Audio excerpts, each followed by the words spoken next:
c'est ça. Shalom Obracha, nous allons étudier le Daf Nuntet dans Samer, Mechila, dans Masechet Gitin. Et nous reprenons la dernière ligne du Daf Nuntet Amud Bet. Shalchoule, Bene Gelila, les Rabbi Chelbo, Charehen. Ils ont envoyé, les gens de Galil, ils ont envoyé une Sheila à Rabbi Chelbo. Charehen, après Kohen Levi, hier on a parlé de la Takana de faire Kohen Levi Israël. On était dans la Mishnah Mishum Darke Shalom pour faire la paix entre les gens.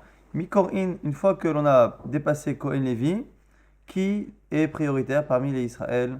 Loava Biade, il n'avait pas la réponse. Ata Veshaïle, les Rabbi Israq Nafra, donc ils ont posé la question à Rabbi Israq Nafra, à Marley, et il a répondu donc à Rabbi Chelbo, qui lui-même n'avait pas la réponse. Acharein Korim Tabide Chachamim, Hamemunim Parnasim.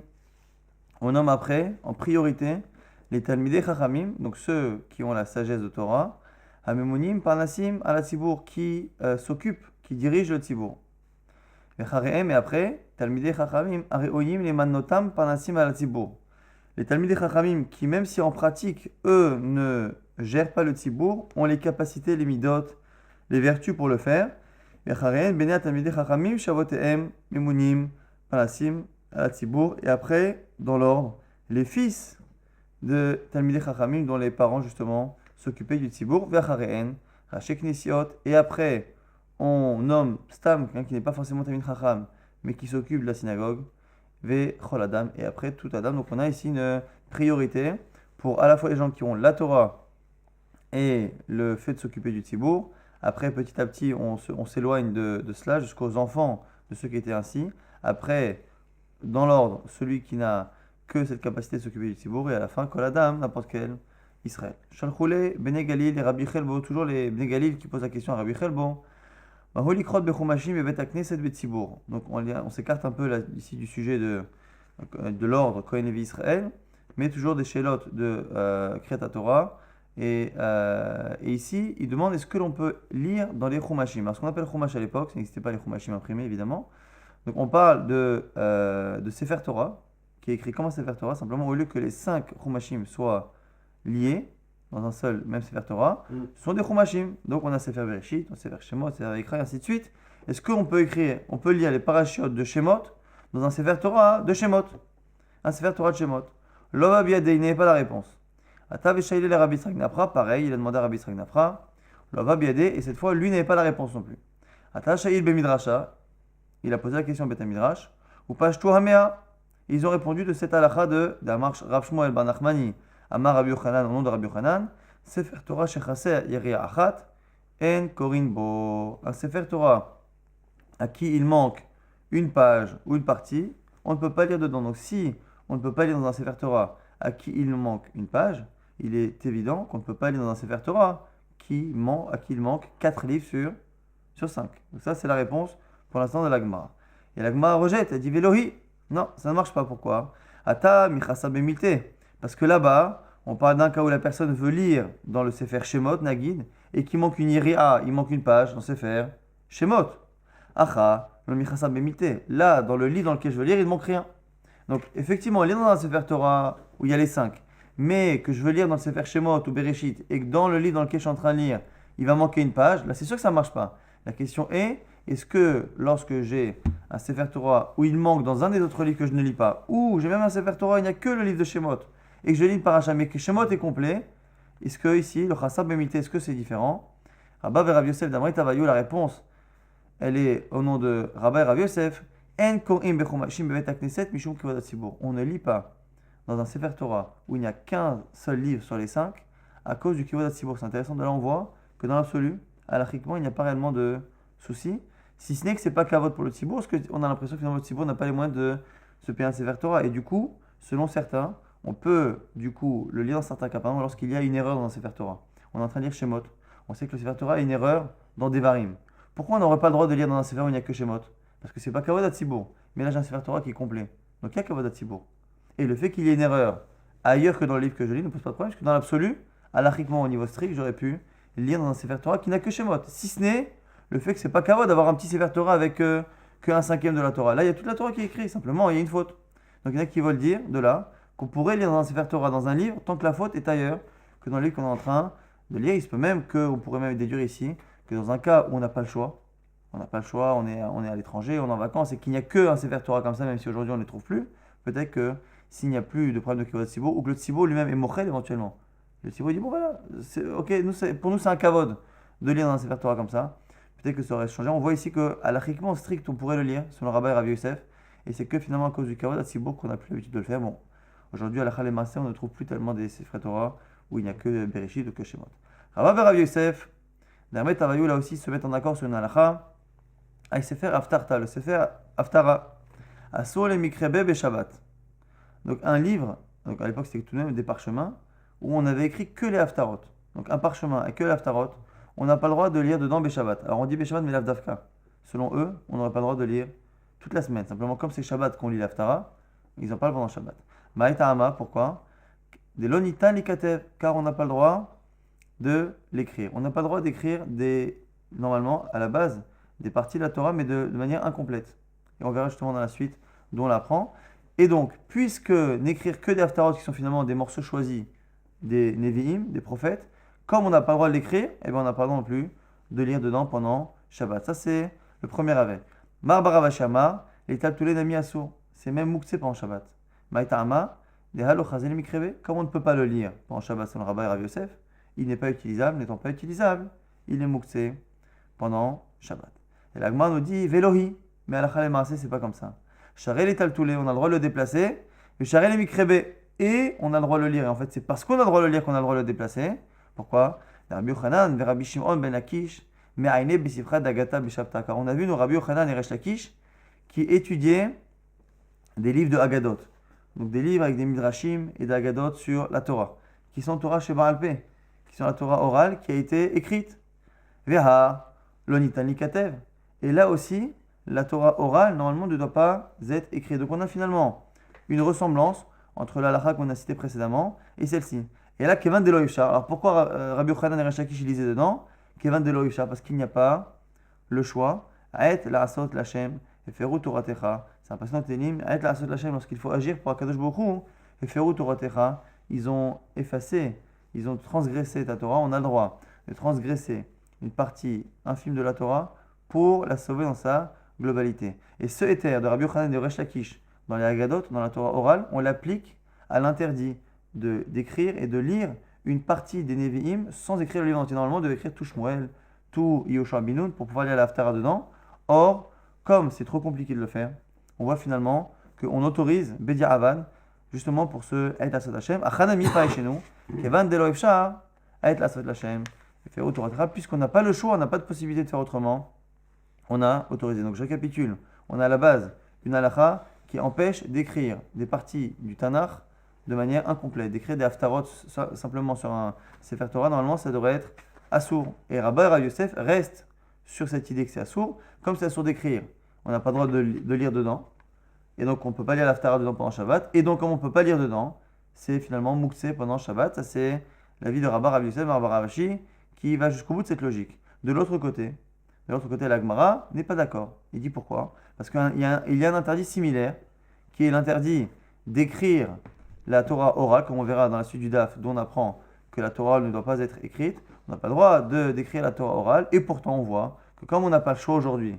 Rabbi Yochanan et Resh Lakish se permettaient de lire dedans pendant Shabbat, et donc c'est pas Mouktsé, et donc cette autorisation-là, qu'on apprend du Pasuk de Télim. On n'a pas le droit d'écrire la Torah orale. Alors on verra justement, c'est un Pasuk, c'est une marque sur le Pasuk, mais la Torah écrite ne doit pas être enseignée à l'oral, on ne doit pas dire par cœur des psukim de Torah écrite, et la Torah orale ne doit pas être mise à l'écrit, et quand on le fait, c'est que Bedia Avad à chaque fois, et ici, Mishum, Aet la Sot Lachem, et Ferro Torah Techa. Be'amine, nouvelle qui est là maintenant, de Abaye à Rabat. Ma'ou Lirtov, Megila, les Tinok, les Hitlamed. Est-ce qu'on a le droit d'écrire une paracha de la Torah, ou deux parachutes de la Torah, donc ce qu'on appelle ici Megila, un rouleau, une partie de la Torah, pour un enfant, pour qu'il apprenne. À l'époque, il n'y avait pas de Tikkun Korim, il n'y avait pas de Chumashim imprimé, donc pour qu'un enfant apprenne sa paracha de Bar Mitzvah, est-ce qu'on a le droit de lui écrire sur un parchemin une partie de la Torah? Alors la Gemara nous dit que la question se pose indépendamment d'une marloquette qu'on va voir tout de suite.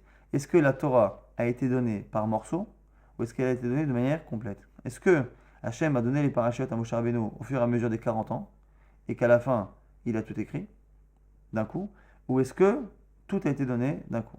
Et l'Agma nous dit, Tiba, Eleman de Amar, Torah Megillah, Megillah Nitna. La Sheila se pose, la question se pose, à la fois selon celui qui pense que la Torah a été donnée par partie, par parachiote, Tiba, Eleman de Amar, Torah Chatouma Nitna.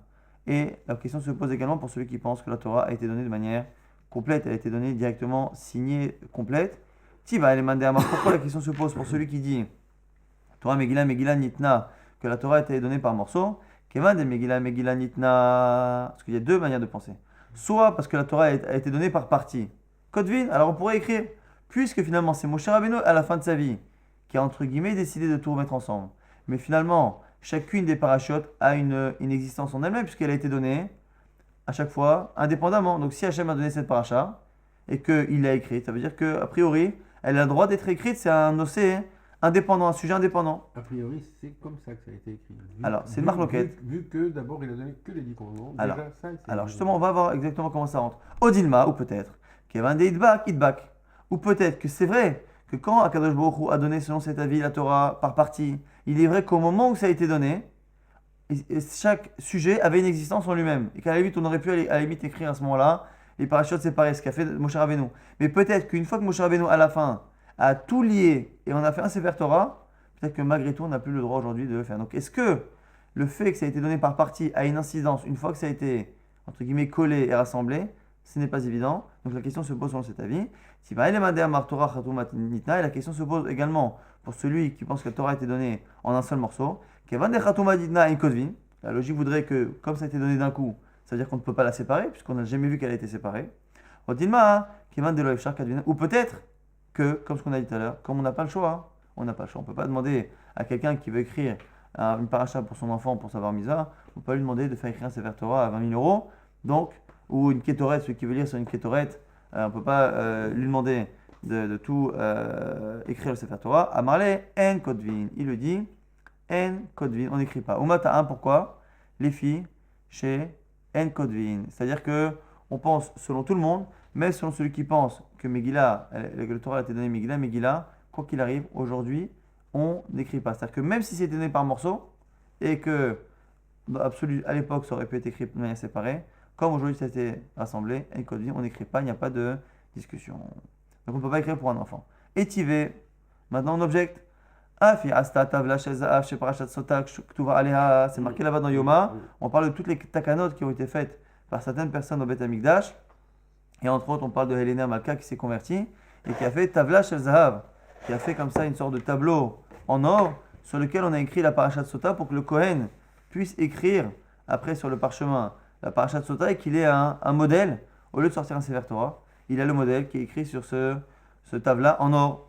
Et donc on voit que la Parashat Sota a été écrite de manière incomplète sur le Tavla. Amar Rabbi Shimon ben Lakish, Shimon Rabbi Yanai, Be'alef Bet. Nous dit ici Resh Lakish que c'est écrit Be'alef Bet. Alors Be'alef Bet, sur beaucoup de commentaires, c'était des Rachetevot. On écrivait juste les premières lettres de chaque mot et le Kohen évitait du coup de se tromper dans l'ordre des mots. Et Tivon Object, Kesheu Kotev, Roev et Kotev, Mashakatou Betavla, mais c'est marqué pourtant dans une braïta que le Kohen regardait le Tavla en or et il écrivait. Et ça a l'air d'être que réellement il recopiait les mots. Et Ma, Kema Shakatou Betavla. Il faut dire que non, c'est pas qu'il écrivait ce qui est marqué, comme ce qui a l'air d'être dit, il écrivait en fonction de ce qui était marqué. Donc il voyait le mot Aleph, il écrivait le mot qui commençait par Aleph. Il voyait le mot la lettre Gimel, il écrivait le mot qui commençait par Gimel. Mais c'est pas comme ce qui a l'air d'être écrit dans la Braïta qu'il écrivait ce qu'il voyait. Parce que s'il écrivait ce qu'il voyait, il aurait écrit des initiales. Donc on continue de penser comme ça que dans le Tavla il n'y avait que les initiales. Et Tivon Object, Sheu Kotev, Roe Batavla Vekotev, Mashikatou Betavla. Ou Mahukatou Betavla. Le problème c'est qu'il y a une Braïta qui est un peu plus précise et qui est difficile maintenant de comprendre comme cela. C'est-à-dire que on dit qu'il écrivait ce qui est marqué dans le Tavla et là-bas, la Braïta donne exemple. Qu'est-ce qui est marqué? Im Shachav. Le verset qui dit que si elle a une relation, Im lo Shachav, si elle n'a pas eu de relation avec l'homme. Et du coup, cette fois-là, on ne peut pas y échapper. Ça a l'air d'être marqué clairement dans la Braïta, qu'il est recopié et on voit que les mots Im Shachav, Im lo Shachav sont écrits de manière entière dans le Tavla en or. Donc comment ça peut être écrit selon ce qu'on a dit qu'on n'a pas le droit d'écrire? Megillah, Mifna Atzma, Achabemay Askinan, Besirugin. Nous dit ici l'Agma qui s'entête à garder son pshat de Rachetevot, que finalement Im Shachav, Im Lo Shachav sont les débuts des versets. Et en fait, je continue de penser que Bémet, l'essentiel des versets, est écrit par Rachetevot, par initial. Simplement, la Braïta parle du début du verset. Donc le début du verset est écrit de manière totale, Im Shachav, et après le reste, Ish Ota Shirvat Zera, la suite, est écrit en Rachetevot, Aleph, Aleph, Shin, Zain, ainsi de suite. Et pareil pour Im Lo Shachav. L'Agma nous dit que cette question-là, est-ce qu'on peut écrire Megillah, Megillah, c'est une marque Ketanaïm. Ketanaï. En Kotvin Megillah, Letinok, Leitlamed Ba. On a un premier halakha qui nous dit qu'on n'a pas le droit d'écrire une Megillah pour un enfant, pour qu'il s'entraîne. Ve'im da'ato le'ashlim, mutar. Sauf si le but, c'est au final d'écrire un Sefer Torah. Donc, Nagid, qu'on a un sofer qui veut écrire un Sefer Torah, on lui demande d'écrire une paracha pour un enfant, il dit voilà, je ne peux pas écrire une paracha que pour un enfant, simplement comme je vais écrire un Sefer Torah, je vais écrire une partie pour ton enfant et après moi je compléterai. Ça c'est possible, mais on voit que Megillah ça ne marche pas, exactement comme on a répondu précédemment. Maintenant, la suite, Rabbi Yehuda Omer, Bereshit, Adoram Maboul, c'est pas vrai. Lui il dit non, tu peux écrire, si tu veux écrire Bereshit, un enfant il doit faire Bereshit, tu vas jusqu'à Adoram Maboul. Mais Torah de Kohanim Vaikra, tu peux aller jusqu'à Ad Vayi Bayom Hashemini, jusqu'à Vayi Bayom Hashemini, la paracha de Shemini, ce qui veut dire en gros qu'en fait il ne faut pas interrompre un sujet. Tant que l'on prend un sujet de bout en bout, on peut le faire. Donc on a une marloquette Tanaïm ici, Rabbi Yehuda Tanakama. Est-ce qu'on a le droit, a priori la halakha devrait être comme Tanakana qu'on ne fait pas, surtout que la Gemara précédemment dans les Amoraïm a l'air d'avoir tranché que finalement on n'a pas le droit d'écrire et de la mettre, sauf encore une fois, si c'est le début d'un Sefer Torah qui par définition un Sefer Torah ne peut s'écrire que de manière progressive et donc de manière incomplète pendant un certain temps. Amar Rabbi Yochanan Mishum Rabbi Bana'a, donc une halakha au nom de Rabbi Bana'a, Torah Megillah Megillah Nitna, c'est la fameuse marloquette dont on parlait. La Torah était donnée par partie chez Neymar, c'est marqué dans Télim, et on parle là-bas de la Torah, on l'appelle Megillah Tsefer, une Megillah. Et Megillah, ça connote à la base une histoire, une paracha, mais pas un Sefer Torah, parce que finalement le Sefer Torah, il comprend plusieurs histoires qui n'ont aucun rapport, qui ne parlent pas de la même période, qui sont interrompues par des halachot, donc c'est compliqué d'appeler la Torah une Megillah. Une Megillah, Megillah Esther, c'est l'histoire d'Esther, le rouleau d'Esther. Donc, ce passouk-là qui dit Azamarti, Iné bati bemgilat sefer katou alay. J'ai dit Iné bati, je viens, bemgilat sefer, avec le Megillat sefer, cette Torah qui est écrite alay, à mon propos. Et la Torah, on l'appelle là-bas Megillat sefer. Si c'est Megillat sefer, c'est que finalement ce sont des Megillot. La Torah a été donnée par Megillot, ça c'est l'avis de Rabbi Bena'a. Rabbi Shimon ben Lakish, Omer, Torah chatumanitena. Moi je pense que la Torah a été donnée de manière complète. Chez Neymar, comme c'est marqué là-bas dans Dvarim, la Korach prend et Sefer à Torah Hazé. Ce Sefer à Torah, Hazé, cette Torah, on ne l'appelle pas la Torah, on l'appelle le Sefer à Torah. Comme si finalement toute la Torah, c'était un Sefer, et non pas des Sfarim, et non pas marqué Sifri à Torah, c'est pas marqué les Megillot à Torah, c'est marqué Sefer à Torah. Alors maintenant la question de la Gemara, c'est pour que fait chacun du passouk de l'autre. Veidar, celui qui dit que ça a été donné par morceau. Active la Korach, c'est marqué la Korach et Sefer à Torah Hazé. Ce Sefer à Torah. Haoul Evatar de Idvak, lui dira que ce passage de Dvarim parle d'une période où la Torah a déjà été rassemblée. On a vu que celui qui pense que la Torah a été donnée par morceaux, il est d'accord qu'à la fin de sa vie, Moshe Rabbeinu a tout rassemblé. Et donc du coup, il continue de penser que dans Télim, on parle de la manière dont la Torah a été donnée. Elle a été donnée, même Gilat Sefer, comme des Megillot, comme des histoires, comme des parties séparées. Mais simplement, à un moment donné, ça a été rassemblé, et Alzé, sur ce rassemblement des Megillot en un Sefer, on cite le verset dans Dvarim, la Korach est Sefer à Torah. Sefer à Torah, c'est le résultat de justement la jonction de ces parashiot selon Rabbi Yochanan. Veidach Nami, Erash Lakish qui pense que c'était donné de manière complète. Que fait-il du verset là-bas de Teilim? Actif, c'est marqué, mais Megillat Sefer Katou Alay, on l'appelle Megillat Sefer. Comment on peut dire Megillah? Haou Dechol la Torah Kula, il crée Megillah. Lui dit, c'est parce que je vais te dire quelque chose. Même si c'était donné d'un coup, toute la Torah, c'est finalement une sorte de Megillah. Pourquoi? Va Elai Ma'ata Roe, va Omar, Ani Roe Megillah Afa. C'est marqué là-bas dans Zechariah. On lui a dit, qu'est-ce que tu vois? Il a dit, je vois une Megillah, un Sefer à Torah, Afa, qui vole. Et là-bas, on voit qu'en tout cas, comme il parle de la Torah, et la Torah qui, selon tout le monde à ce moment-là, a été rassemblée, qu'elle a été donnée finalement par l'un ou par l'autre, a été rassemblée. Donc du coup, c'est pour ça qu'on l'appelle Megillah. Donc du coup, Rabbi Yochanan, qui pense a été donné d'un coup, il dira qu'on voit, Resh Lakish qui pense que c'est d'un coup, on voit que ça s'appelle Megillah, et c'est pour ça que David HaMelech l'appelle Megillah. Ça ne parle pas du moment où ça a été donné, mais ça parle de manière générale, que la Torah, on peut l'appeler Megillah. Alors, Inami, Rabbi Lévi, tu peux répondre à cette question avec l'halakha de Rabbi Lévi. D'Amar Rabbi Lévi, Shmone parashot nemru bayom shukam bo hamishkan. Il y a 8 parachiotes qui ont été donnés le jour où le Mishkan a été dressé. Velo a une sélection, les voici. Parashat Kohanim, la parashat des Kohanim. Parashat Lévim, à propos des Lévim, Barlotecha. Parashat Mim, par rapport à celui qui est tamé et qui ne peut pas faire Korban Pesach, on lui fait Pesach Sheni. Ou Parashat Shiluach Temeim. Et la parashat qui dit que celui qui est tamé, il faut qu'il sorte des camps d'Israël. Parashat Harimot. Et après la parashat de Harimot, sur justement la Avoda de Yom Kippourim, Parashat Shtuye Yain, et après la parashat qui parle de ceux qui ont bu du vin, les Kohanim qui ne peuvent pas servir au Beth Amikdash, ou Parashat Nerot, la parashat des Nerot, des bougies de la Menorah du Beth Amikdash, ou Parashat Paradouma, la parashat de la vache rousse. Ce qui veut dire que même selon celui qui pense que la Torah a été donnée d'un coup, il serait d'accord que d'un coup c'est une chose, mais d'un coup à l'exception des 8 parachats qui ont été donnés le jour du Mishkan. Et du coup, ça pourrait justifier qu'on l'appelle Megillah. Pourquoi on l'appelle Megillah? Parce que même si je pense que la Torah a été donnée essentiellement d'un coup, il y a tout de même 8 parachiotes qui, selon Rabbi Lévi, ont été donnés le jour où le Mishkan a été dressé. Et c'est la raison pour laquelle on l'appelle Megillah. C'est une autre réponse selon Resh Lakish. Amar Rabbi Elazar. Maintenant, toujours par rapport à la Torah, Rabbi Elazar nous dit Torah Rov Birtav. La majorité des halachot de la Torah se retrouve dans l'écriture par soit quelque chose qui est clair, soit essentiellement surtout par des drashot, les 13 midot, les 13 manières que l'on a de déduire des halachot, des versets. Donc on a un texte, on a 13 manières de déduire des halachot, et donc normalement, avec le texte et cette logique-là, on peut tout trouver. Umiaout alpe. Et la minorité des halachot sera transmise de manière orale, sans que l'on voit ça ni dans les psukim clairement, ni par des limoudim. Chez Neymar, comme c'est marqué, Ertov lo, roubé torati, kemozan ershavu. Je lui écris ou je vais lui écrire roubé torati, la majorité de ma Torah, kemozan ershavu, malgré cela, il se comporte avec moi comme un étranger, il ne la pratique pas. On voit là-bas dans Shéar, qu'on parle de la Torah et de l'écriture, que la Torah a été écrite, essentiellement écrite, puisque Ertov lo, je vais lui écrire roubé torati, l'essentiel de mon enseignement, de mes règles. Ça, c'est le premier avis. Rabbi Yochanan Amar, c'est l'inverse. Rov alpe, la majorité des halachot ne se retrouve pas dans le texte, ni de manière claire, ni de manière allusive. Ou miaout birtav.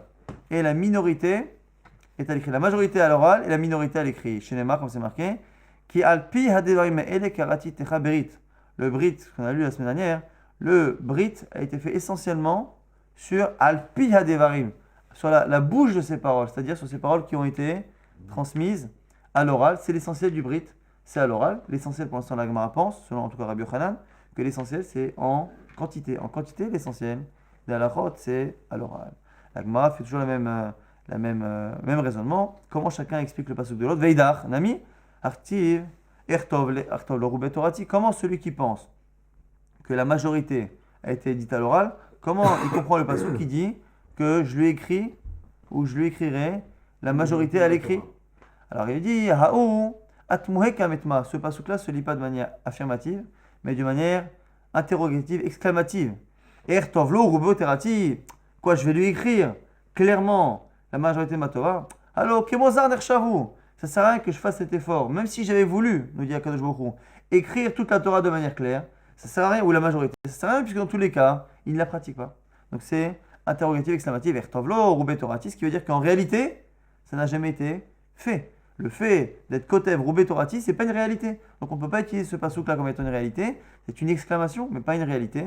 Et donc on continue de penser.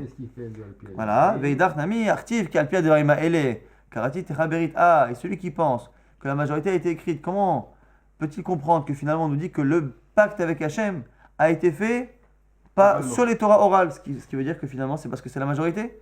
Ou mishum det kife les migmeri, non pas du tout. C'est pas parce que c'est la majorité. Ça reste la minorité. Encore une fois, selon moi, c'est l'avis de Rabbi Elazar. Simplement, c'est tellement plus difficile, justement, cette Torah orale qui s'apprend de maître en élève, c'est tellement plus difficile que c'est la raison pour laquelle le pacte est lié plus à cela. C'est la difficulté qui leur donne finalement une importance énorme au niveau du brit. Il fallait faire un pacte pour qu'ils s'engagent à partir du moment où c'est plus difficile d'appliquer une Torah qui est orale. Et donc, c'est la raison pour laquelle le pacte est là-dessus. Donc chacun arrive à se défendre, Rabbi Elazar et Rabbi Yochanan. Dans le même sujet, Darash Rabbi Yehuda, Ben Nachmani, Mitov Gemane, de Rabbi Shimon ben Lakish, le Tourgeman, le traducteur de Rabbi Shimon ben Lakish, il a fait une dracha active, Ketov Lecha et Advarim Ha'ele. C'est marqué dans Shemot, Vayamar Hashem Moshe, Hashem m'a dit à Moshe, Ketov Lecha, écrit, toi, et Advarim Ha'ele, ces choses-là, Urtiv, et c'est marqué après, Ki Alpi Hadevarim Ha'ele, car c'est sur la bouche de ces paroles que doit être signé le pacte. Et du coup, ici nous dit la dracha de Rabbi Yehuda bar Nachmani, Haketzad, comment on fait finalement pour d'un côté dire, il lui dit d'écrire, après il lui dit Alpi, c'est oral tout ça. Alors c'est oral ou c'est écrit ou c'est oral? De là on nous dit Dvarim Shebirta et Ataracha et Omran Alpe. C'est pour nous dire que ce sont deux catégories bien distinctes, que les choses qui sont écrites, elles doivent rester écrites. Dvarim Sheba Alpe et Ataracha et Omran Birta, ce qui est à l'oral ne doit pas être écrit. Alors là du coup, c'est une grande discussion dans les commentaires, Rishonim, Charonim. Est-ce que ces interdits-là sont des interdits de la Torah, des interdits des Rabbanan, ou même si c'est des interdits de la Torah, est-ce que ce ne sont que des interdits les Khatrila? On essaie d'éviter, mais on voit que très facilement on peut le faire. Normalement, on ne doit pas citer un seul verset de la Torah à l'oral. Or, on voit que lorsqu'on étudie, lorsqu'on fait une dracha en public, on ne peut pas se permettre à chaque fois de sortir un livre pour citer. Donc, lorsque le darshan il connaît ses psukim, il lit les psukim comme ça à l'oral. On ne peut pas faire une dracha qui dure 3 quarts d'heure parce qu'il passe son temps à ouvrir des livres. Donc on voit qu'on est très souvent mekil. Très souvent, on autorise. Alors on avait aussi, par rapport à l'Haftara, normalement, comme on ne peut pas écrire la Haftara sur un sefer qui est incomplet, le fait d'écrire sur un sefer qui est incomplet, ça n'a pas de statut de sefer. Et donc quand on lit la Haftara Shabbat, c'est comme si on la lisait à l'oral. Et on n'a pas le droit de lire à l'oral, c'est pour ça qu'on n'a pas le droit de lire pendant Shabbat. Et là aussi on voit que bon, Yefchar, comme on ne peut pas, on ne peut rien pas faire autrement. Et on voit, au final, qu'on a beaucoup plus de facilité à transgresser ce genre d'halachot que les autres halachot. Les autres halachot, c'est pas si facile. Pareil pour l'écriture, normalement tous les sfarim qu'on a aujourd'hui ne devraient pas être écrits, parce qu'on n'écrit pas la Torah orale. Mais qui disent que les rabbanim à l'époque, ils écrivaient à la fin de leur vie, ils écrivaient comme ça les enseignements de leur maître, mais sans plus, il n'y avait jamais de transmission. Maintenant qu'on a dit qu'il fallait écrire, on a écrit la Mishnah, Rabbi a dit que Ayat Asot Hashem, aujourd'hui on voit qu'on ne se limite plus, et que finalement, au contraire, on écrit des livres, c'est une mitzvah, on achète des livres, c'est une mitzvah, donc on a une certaine facilité à transgresser ces deux à la fois, le fait à la fois de ne pas dire des psukim à l'oral et le fait de ne pas écrire la Torah chez Baal Pé. On voit que finalement c'est une halakha qui très rapidement a été mise de côté. Deber Rabbi Shmuel Tana, maintenant une autre source pour apprendre cet interdit d'écrire ce qui est à l'oral, c'est marqué Ketov lecha et dvarim ha'ele, tu écriras ces choses-là. Et les à ta côté, ceux-là tu les écris, ve à ta côté halachot, tu n'écris pas le reste. C'est quoi le reste? C'est justement les halachot, les précisions orales des enseignements de la Torah. Amar Rabbi Yochanan, Lo karat akadosh baruch hu berit em Israël et la bishvil dvarim sheba'al peh. Du même passage qu'on a cité précédemment, Akadosh baruch hu n'a fait de pacte réellement que sur la Torah orale. Chez Neymar, comme c'est marqué, qui al pi advarim el karati techa berit vet Israël, car c'est sur la bouche de ces paroles-là que j'ai signé avec toi un pacte. Donc on a finalement deux possibilités, deux versets pour apprendre qu'on ne peut pas écrire la Torah orale et qu'on ne peut pas dire à l'oral la Torah écrite. Et on a aussi une autre dracha qui nous apprend que, en dehors de cela, l'essentiel du pacte avec Hachem a été fait par rapport à la Torah orale, comme on a dit tout à l'heure, peut-être parce que c'est la difficulté justement, à la fois de les retenir et à la fois de les appliquer. Mais Arvin, Beveit Yashan, Mipne Darke Shalom, on avait vu dans la Mishnah, Mishum Darke Shalom, lorsqu'il y avait une copropriété et qu'on faisait un hérouv, et que jusqu'à présent, le hérouv, la nourriture qui servait de hérouv pour pouvoir porter pendant Shabbat était chez quelqu'un, on a l'habitude de laisser tous les Shabbatot, le hérouv dans le même endroit, et de ne pas tourner de peur que chacun dise je veux chez moi, et ainsi de suite. On dit Maïtama, pourquoi? Il est Mamishum Kavod. Si tu dis que c'est pas Kavod, parce que si tu enlèves le hérouv de la première personne, ça va lui manquer de Kavod, ou si tu donnes pas à l'autre, ça va manquer de Kavod. Et à Ushipura, c'est pas vrai, parce qu'il y a une histoire du chauffard. Là-bas, Mekara Berabi Yehuda. Là-bas, il y avait une copropriété, et il y avait un chauffard qui appartenait à tout le monde. Au départ, on l'a mis chez Rav Yehuda, ou le Bassof, et à la fin, on l'a mis chez Rabba, ou le Bassof, Berav Yosef, après chez Rav Yosef, ou le Bassof, Beabaye, ou le Bassof, Berava. Bon, on voit finalement qu'ils avaient l'air tous d'habiter dans la même shruna. C'était une shruna assez intéressante avec Rabba, Rav Yosef, Abaye et Rava. On a tous les Talmidei Chachamim, même si normalement, ici on a Rabba. Bon, on va dire que plus ou moins c'était à la même période, même s'ils n'ont pas le même âge. En tout cas, on voit qu'ils ont déplacé ce chauffard sans forcément que l'on se dise tiens, c'est un manque de kavod pour celui à qui on l'enlève. Donc on voit qu'on n'est pas choshecha. Et là, Mishum Chashad. Donc c'est une autre raison. Pourquoi? À cause du Chashad, à cause du soupçon. Si le Hérouv est toujours chez une personne et que du jour au lendemain on décide de le mettre chez un autre des voisins, lorsque quelqu'un d'étranger va venir chez lui, il verra qu'il n'y a plus le Hérouv et il ne se dira pas qu'on l'a mis ailleurs. Il se dira il n'y a plus de Hérouv. Et quand il verra les gens de la copropriété porter, il dira tiens, il porte B, Issou. Maintenant on reprend ce qui est marqué dans la Mishnah. On a dit que Bor, Ukarov, les Hama, à l'époque, les gens, lorsqu'ils avaient des champs, ils avaient l'habitude de remplir des fosses, des puits, avec de l'eau, des citernes, avec de l'eau, à partir des fleuves qui étaient environnants, pour pouvoir justement abreuver leurs champs, irriguer leurs champs, lorsque le fleuve était à sec. Donc ils faisaient des stocks d'eau dans ces citernes, dans ces puits. Et maintenant, on nous dit que celui qui est le plus proche de la partie du fleuve, c'est lui qui est prioritaire pour remplir son bord. Chacun a un puits, celui qui est le plus proche est prioritaire. Donc on met de côté cela et on va nous rapporter une marloquette entre Rav et Shmuel. Itmar. Bene Nahara. Lorsqu'il y a des fleuves qui sont attenants à des champs qui sont attenants à un fleuve. Rav Amar Tatae Shatouma Yaveresha, c'est ceux qui sont au-dessus, donc en amont, qui se servent en premier. Ou Shmuel Amar, Mechila, Tatae, ceux qui sont en bas. Shmuel Amar, Ailae, Chatou, Maya, Beresha. Et Shmuel nous dit que c'est Ailae, c'est ceux qui sont au-dessus. Donc encore une fois, selon Rav, c'est ceux qui sont en bas, qui sont en aval, qui sont prioritaires. Selon Shmuel, ceux qui sont en amont. La Gemara nous dit, Bede Mezal, Kula Almalo Pligé. La Gemara nous dit que lorsque le fleuve passe directement par les champs, il n'est pas en retrait, il n'est pas sur le côté, il passe par les champs. Lorsqu'il parle par les champs, il n'y a pas de discussion. Qui pligué? Bimiska vachkouye.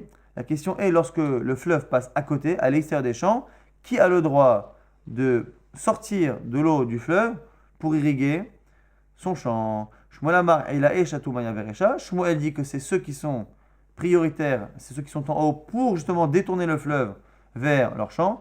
D'ailleurs, ce qu'ils disent, Anna, Mikar Vinantfe, nous on est plus proche de la source. Verav, Amar pense. Tatae, Chatou, Maya, Beresha, ils pensent que c'est ceux qui sont en bas qui sont prioritaires. D'après, ils disent, n'a qui est pas acheté les îles, parce que finalement, on laisse le fleuve aller jusqu'au bout, et c'est plus son chemin qu'un irait. C'est intéressant que la marloquette Rav Shmuel, c'est en gros au niveau de la logique humaine, qu'est-ce que l'on estime être le chemin normal du fleuve? Est-ce que c'est sa source, son endroit d'origine, qui est son endroit, ou est-ce que son endroit, c'est là où les lois de la pesanteur vont l'amener. Et du coup, Rav il dit, puisque finalement, il finira par arriver naturellement là-bas et s'arrêter à cet endroit, c'est cet endroit là-bas qui est son endroit. Et comme c'est son endroit, moi qui suis près de là-bas, je suis prioritaire. Selon Shmuel, pas du tout. Il dit l'endroit d'un fleuve, c'est son origine. Et donc celui qui est proche de l'origine, la source, c'est lui qui est prioritaire. Maintenant, on reprend notre Mishnah. Bor, Hakarov, le Hama, celui qui a une citerne, un puits, une fosse, qui est proche du bras du fleuve, Mitmale Rishon, Mipne Darke Shalom. C'est lui qui prend en premier à cause du Darke Shalom. Et ça allait d'être un peu comme Shmuel, c'est-à-dire que celui qui est le plus proche, ça ressemble un peu à la marloquette Rav Shmuel, et ça allait d'être un peu comme Shmuel. Alors du coup, Shmuel, bon joueur, Tirgema, Shmuel Alibadera. C'est Shmuel lui-même qui a donné une explication de la Mishnah selon Rav. Comme quoi, il pouvait avoir un désaccord, mais essayer de comprendre comment Rav aurait expliqué la Mishnah. Be'ama amitalechet alpiboro, c'est un cas où le bras du fleuve passe directement, naturellement, par le bord, par le fleuve, et c'est un peu comme ce qu'on a dit là-haut pour les champs, lorsqu'on a un fleuve qui passe par les champs directement. Et là, ici, la même chose. On n'a pas de discussion. Donc, la Mishnah ne parle pas d'un cas comme ça, ou selon Rav, oui, mais il n'y a pas de discussion. Comme on a dit là-haut, il n'y a pas de discussion lorsque le fleuve passe par le champ, ou le fleuve passe par la citerne de la personne. On ne discute pas ici qui est le plus près vers le plus près. On laisse le champ, le fleuve suivre son cours. Là, m'a dit, mais c'est pas shoot. Si c'est ça, selon Rav, comment expliquer que la Mishnah viendrait nous dire que lorsque le champ passe par un endroit, il est prioritaire? Il est évident. Le fleuve passe par le puits de monsieur qui est en haut, après il descend, et on nous dirait quoi? Tu sais, c'est le monsieur qui est en haut qui est prioritaire. Mais oui, c'est le chemin du fleuve qui est ainsi. Que veux-tu faire? Maoud était maintenant. Qu'est-ce que tu aurais pu penser? Mati Amrele, que ceux qui sont en bas, selon Rav, pourraient dire Sra Miskar. Vous coupez, vous fermez votre citerne et vous ne prenez pas l'eau. VHK, Beindeza, Kamash Malan. Et vous me laissez moi être prioritaire et après vous prenez Kamash Malan que non. Et donc du coup, Rav pense que ce cas-là où le fleuve passe naturellement par le champ ou par la citerne est tout de même un chidouche, il faut quand même l'enseigner. Donc c'est pour ça que selon Rav, ce serait ça le cas de la Mishnah. Alors que selon Shmuel, on peut très bien imaginer que celui qui est prioritaire est celui qui est en haut, à la fois si le champ passe par chez lui, le fleuve, et à la fois si le fleuve passe à côté, il est prioritaire. Selon Shmuel, la Mishnah peut se lire de manière plus facile et plus large. Amar Abuna, Bar Tachlifa, Ashtad Eloitmar, Ilcheta Lokema Velokema, Kol de Alim Gavar. Maintenant que la halakha n'a pas été tranchée comme Rav ou Shmuel. En général, il y a des principes de Rav ou Shmuel par rapport au Issouré, par rapport au Dinim Amonot. Mais là, ici, c'est à peu près ni l'un ni l'autre. Quoique c'est un peu un Dinim Amonot, en tout cas, on voit que la halakha n'a pas été tranchée comme Rav ou Shmuel. Et l'Agma dit quelque chose de très particulier. Elle dit que c'est le premier qui se sert. Kol de Alim Gavar. C'est le plus fort qui gagne. Alors, c'est très très bizarre comme réponse parce que non seulement déjà le principe de Kol Daling Va, c'est-à-dire que c'est le plus fort qui l'emporte, c'est un peu la loi de la jungle. Mais parfois on le dit. Et il y a une certaine logique de dire que finalement, on dit par exemple quand deux personnes ne sont pas d'accord, et c'est aussi compliqué parce que la logique de Kol Daling Va ne s'applique pas ici. Il y en a qui disent que c'est quoi de Kol Daling Va? C'est qu'on part du principe que comme on ne sait pas c'est qui a raison, au lieu de couper en deux et de forcément faire perdre quelqu'un, on dit celui qui est le plus fort gagne. Et c'est une manière de dire qu'on imagine que parmi les deux, il y a un menteur et un qui dit vrai. Et que celui qui dit vrai, c'est celui qui sera le plus têtu. Donc il y a une sorte de logique. Mais là, or là, ici, il n'y a pas réellement de un qui s'appartient ou pas. Donc ça n'a pas tellement de sens de dire cela, si ce n'est qu'encore une fois, il faut quand même se rappeler qu'à la base, il n'y a aucune règle. À la base, c'est ça. C'est Kol Dalingba. Celui, normalement, ni celui qui est en haut, ni celui qui est en bas est prioritaire.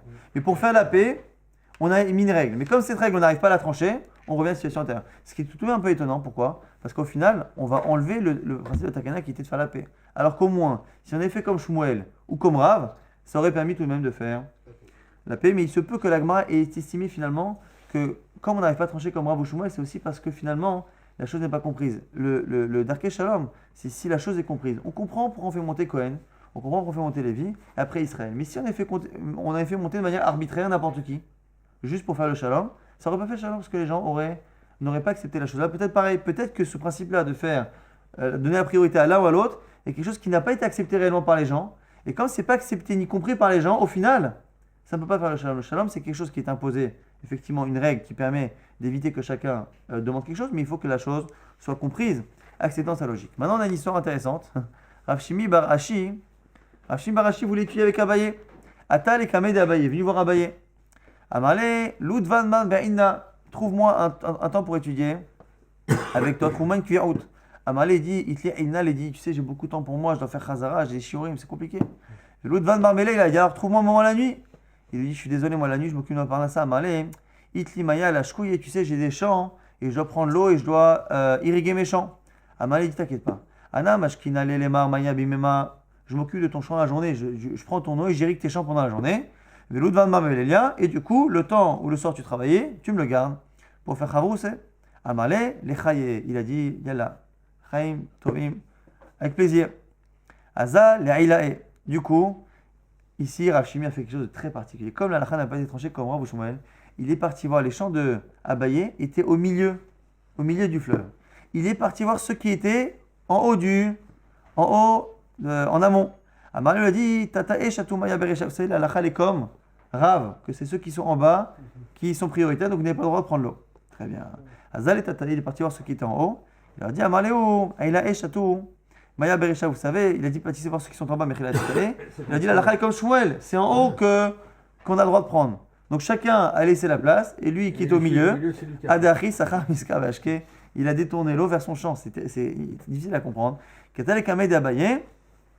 Lorsque Abaye a vu ça, Amalé quoi, qui est Bétré Avatali, quoi, tu as pris tu t'es servi des deux, quoi. Que tu fasses comme Rav, comme Shmuel, c'est une chose, mais que tu te serves des deux pour finalement faire ni l'un ni l'autre, c'est pas honnête.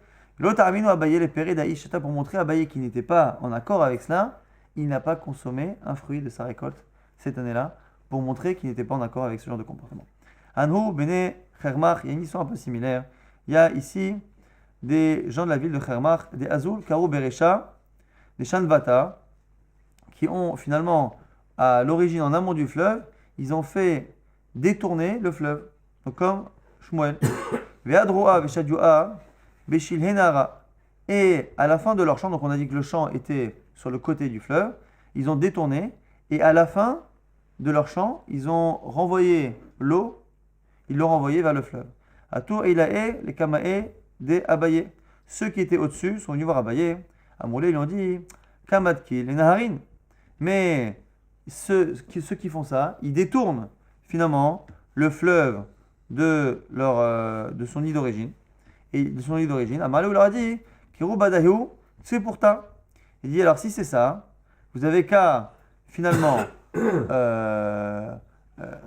creuser le fleuve, parce qu'en fait il disait que le fleuve perdait de sa puissance. Donc ils ont de sa vigueur, ils disent vous avez qu'à creuser de telle sorte à ce que le dénivelé soit plus fort, et que même s'il y a moins d'eau, il y ait finalement une puissance au niveau du fleuve. À Moulin on dit Kayav Shepirine, mais si on fait ça, on a